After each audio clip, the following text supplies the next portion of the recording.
जय हिंद साथियों, वंदे मातरम। कैसे हैं आप सभी। आपके अपने यूट्यूब चैनल स्टडी 40 पर आपका स्वागत है। साथियों, जो भी स्टूडेंट सीटेट की तैयारी कर रहे हैं या फिर ऐसे स्टूडेंट जो 6 से लेकर 10th तक किसी भी क्लास में स्टडी कर रहे हैं, उनके लिए हमारा ये सेशन बेहद बहुत ही महत्वपूर्ण रहने वाला है।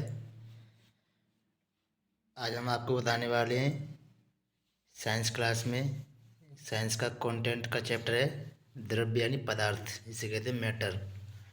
यानी कि पदार्थ की अवस्थाओं के बारे में बताएंगे। पदार्थ कितने प्रकार का होता है, क्या होता है, उसके बारे में आपको बताने वाले हैं। लेकिन मैं चाहूँगा इससे पहले आप हमारे इस चैनल को लाइक और सब्सक्राइब कीजिए तथा अपने दोस्तों के साथ शेयर भी कीजिए, जिससे कि और लोग और सभी छात्रों को भी इसका फ़ायदा मिल सके।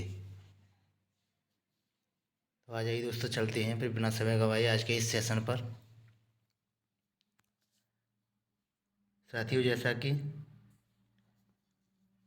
हमने पिछली क्लास में बताया था,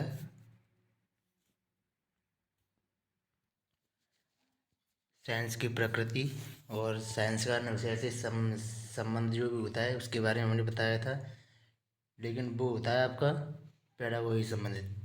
अब आपकी पैडागोजी से आपके आते हैं 15 क्वेश्चन और कंटेंट से आते हैं 15 क्वेश्चन। तो उसमें देखेंगे कंटेंट का ये चैप्टर है पदार्थ यानी द्रव्य, इसे बोलते हैं मैटर।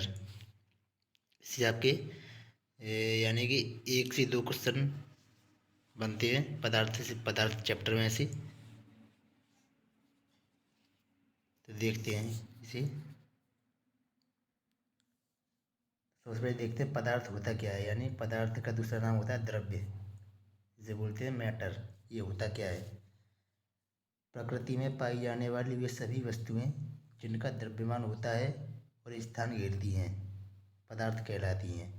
यानी कि प्रकृति में पाई जाने वाली वे सभी वस्तुएं जिनका द्रव्यमान होता है, कुछ न कुछ द्रव्यमान होता है उसका, और जो स्थान घेरती हैं, वे सभी पदार्थ कहलाती हैं। पदार्थ मुख्य 3 अवस्थाओं में पाया जाता है। वैसे पदार्थ की और भी अवस्थाएं होती है, लेकिन मुख्यतः कितनी 3 अवस्थाएं होती हैं। पहली होती है ठोस, जिसे बोलते हैं सॉलिड। दूसरी होती है द्रव, जिसे बोलते हैं लिक्विड। तीसरी होती है गैस। अब इसमें देखते हैं ठोस पदार्थ क्या होती हैं। वे पदार्थ जिनका आयतन व आकृति दोनों निश्चित होते हैं। आयतन और आकृति दोनों निश्चित होते हैं, ठोस कहलाते हैं।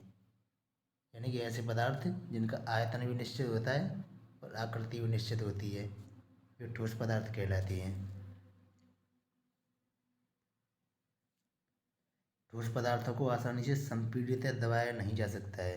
यानी कि ठोस पदार्थ ऐसे होते हैं उनको हम आसानी से अपने हाथों से दबा नहीं सकते हैं, संपीड़ित नहीं कर सकते हैं। संपीड़ित का मतलब दबाना ही होता है, दबाया नहीं जा सकता है, उनका आकार नहीं बदला जा सकता आसानी से। ठोस पदार्थों के कणों के बीच बहुत कम स्थान होता है। यानी इसे क्यों नहीं दबाया जा सकता है, क्योंकि इनके जो कण होते हैं उनके बीच बहुत कम स्थान होता है, इसलिए इनको हम दबा नहीं सकते। ठोस पदार्थों में विसरण की दर सबसे कम होती है। विसरण यानी फैलाव, विसरण कहते हैं, इनके बीच फैलाव बहुत कम होता है। ठोस पदार्थों के अंदर फैलाव फैलाव का गुण बहुत कम होता है। जैसे एग्जाम्पल में देखेंगे, जैसे हमने लकड़ी ले ली,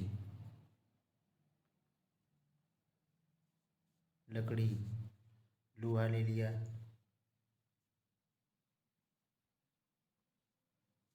लकड़ी ले ली, लोहा ले लिया, या फिर स्टील, यानी कुछ भी ऐसी चीज़ ले ली जो ठोस, यानी जिसे हम दबा नहीं सकते, जिसे हम आसानी से हाथों से दबा नहीं सकते। और हमने बताया था जिसका आयतन और आकृति दोनों ही निश्चित होता है। इसका आयतन और आकृति दोनों ही निश्चित होता है। तो आयतन निश्चित कैसे होगा। यानी ये लकड़ी, इसे हम चाहे फर्श पर रख दें, लकड़ी का कोई गुटका है, लकड़ी का कोई हमारा लकड़ी का कोई हमारा इस तरह का गुटका है, इसे हम चाहे ज़मीन पर रख दें, चाहे हम किसी थाली में रख दें, और या हम चाहे कहीं भी रख दें, इसे चाहे किसी दीवार पर रख दें, इसका जो आयतन यानी जिसका आयतन होगा, जितनी जगह घेरेगा उतनी ही जगह घेरेगा, इससे ज़्यादा जगह नहीं घेरेगा। कहीं भी रखें इसे।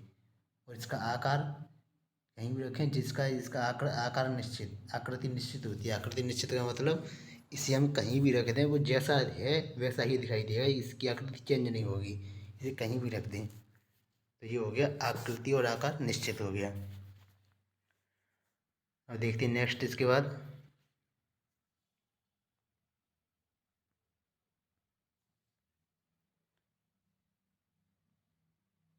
नेक्स्ट आता है द्रव्य, इसे बोलते हैं लिक्विड यानी द्रव। अब इसमें एक बात आती है, ऐसे अभी हमने देखा था द्रव्य यानी पदार्थ का दूसरा नाम होता है द्रव्य।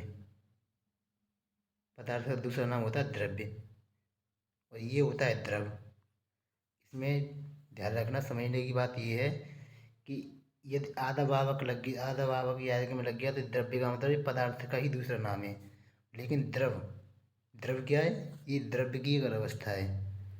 द्रव ये द्रव्य की एक अवस्था है। और लेकिन द्रव्य क्या है? ये पदार्थ का दूसरा नाम है। और द्रव क्या है? ये द्रव्य यानी पदार्थ की एक अवस्था है, इसलिए इसे ध्यान रखना। तो वे पदार्थ जिनका आयतन तो निश्चित होता है लेकिन आकृति निश्चित नहीं होती है, यानी कि आयतन तो निश्चित होता है लेकिन आकृति निश्चित नहीं होती है, वे द्रव कहलाते हैं। द्रवों को आसानी से दबाया या संपीड़ित किया जा सकता है। द्रवों को हम आसानी से दबाया सकते हैं, संपीड़ित कर सकते हैं। द्रवों के कणों के बीच ठोस की अपेक्षा अधिक स्थान होता है, यानी कि ठोस की अपेक्षा देखा जाए तो द्रवों के कणों के बीच दूरी अधिक होती है। और द्रव पदार्थों में विसरण की दर ठोस की अपेक्षा अधिक होती है। द्रव पदार्थों में विसरण की यानी फैलाव की दर ठोस की अपेक्षा अधिक होती है तथा गैस की अपेक्षा कम होती है। यानी कि इनका जो फैलाव होता है वो गैस से कम होता है और ठोस से अधिक होता है। और यही स्थिति इसके कणों के बीच होती है। कणों के बीच की दूरी ठोस की अपेक्षा अधिक होती है और गैस की अपेक्षा कम होती है। जैसे देखा जाए तो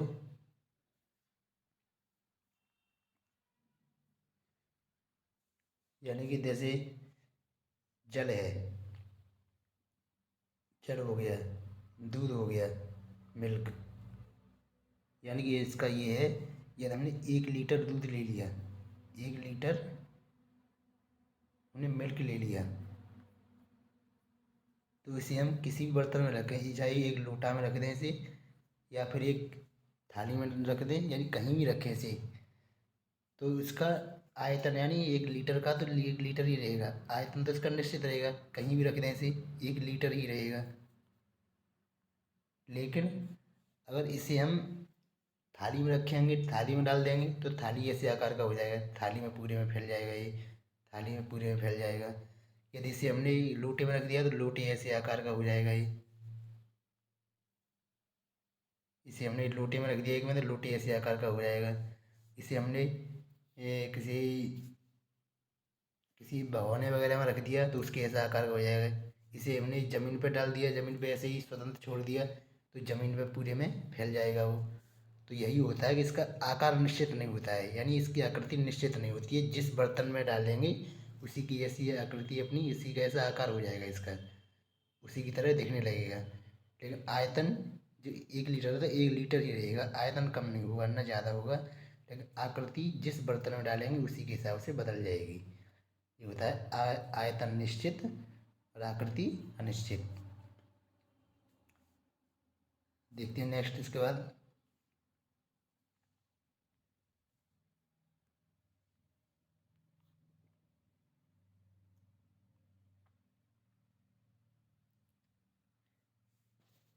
इसके बाद आता है गैस। वे पदार्थ जिनका आयतन व आकृति दोनों ही अनिश्चित होती हैं गैस कहलाती हैं, यानी कि जिनका आयतन भी अनिश्चित होता है और आकृति भी अनिश्चित होती है। गैस के विसरण की दर सबसे अधिक होती है और इसके कणों के बीच सबसे अधिक स्थान होता है। गैस के विसरण की दर सबसे अधिक होती है यानी फैलने की दर सबसे सबसे अधिक होती है और इसके कणों के बीच भी सबसे अधिक स्थान होता है। गैस को हम किसी बर्तन में एकत्रित नहीं कर सकते हैं। क्यों नहीं कर सकते? इसका आयतन आकृति दोनों ही अनिश्चित होती है, इसलिए इसे हम किसी बर्तन में एकत्रित नहीं कर सकते हैं। जैसे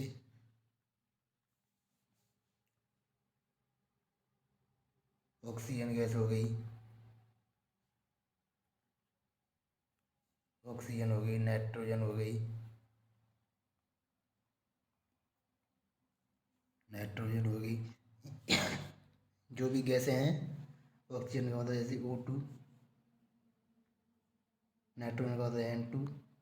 जो भी गैस हैं, कार्बन डाइऑक्साइड हो जाएगी, ऑक्सीजन हो जाएगी, मतलब जो भी गैसें हैं वो सब क्या है, इनका आयतन निश्चित नहीं होता है, यानी इनका आयतन भी निश्चित नहीं होगा। इनका जो आयतन होगा वो भी निश्चित नहीं होगा, और आकृति होगी यानी इनका आकार होगा, आकार होगा वो भी कैसा, निश्चित नहीं होगा, अनिश्चित होगा। क्यों नहीं होगा? क्योंकि हम गैस यानी गैस को नाप तोल नहीं सकते, यानी स्वतंत्र गैस है उसे हम नाप तोल नहीं सकते। गैस को हम किसी बर्तन में रखेंगे तो वो एक जगह स्थायी नहीं रहेगी, उसका हम मापन नहीं कर सकते, इसलिए इसका आयतन अनिश्चित होता है। आकृति आकार का मतलब हो गया, गैस को हम किसी बर्तन में इकट्ठा नहीं कर सकते, और गैस को हम ज़्यादातर देख भी नहीं सकते, गैस को हम देख भी नहीं सकते, दिखाई भी नहीं देती है, इसलिए हम क्या करते हैं, गैस का आकार आकृति दोनों ही अनिश्चित होती है। और गैस का फैलाव बहुत अधिक होता है, इसे स्वतंत्र छोड़ दिया जाए, स्वतंत्र होती है गैस, और इसे हम इसकी जितनी क्षमता होती है वहाँ तक ये संपूर्ण उस वातावरण में फैल जाती है।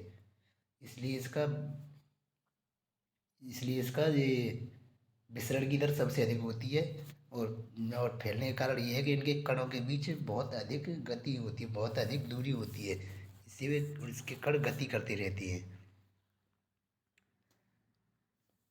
देखते हैं इसके बाद,